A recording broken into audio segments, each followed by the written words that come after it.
যে কাজটা করতে ভীষণ ভীষণ ভয় পেতাম, সেই কাজটাই যখন প্রথমবারের মতন করি এবং সাকসেস হয়, তখন কিন্তু সেই কাজটা করার আনন্দ অনেক গুণ বেড়ে যায়।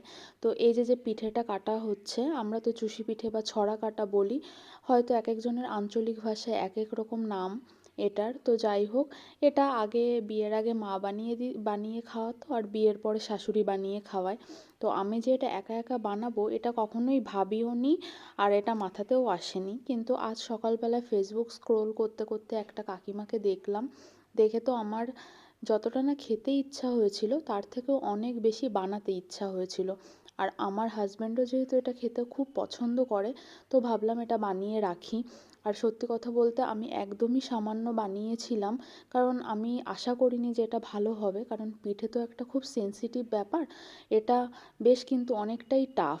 জানি না কার কাছে কেমন মনে হয়, বাট আমার মনে হয় যে পিঠে বানানোটা অনেক টাফ।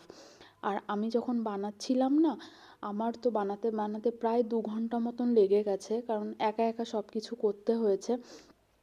কিন্তু যখন দেখছিলাম যে হচ্ছে, বা মা যেভাবে করতো বা শাশুড়ি যেভাবে করে সেইভাবে আমারও হচ্ছে, আমার যে এতটা আনন্দ লাগছিল, তো তখন আমার মনে হচ্ছিল যে এটাও তো একটা অ্যাচিভমেন্ট না।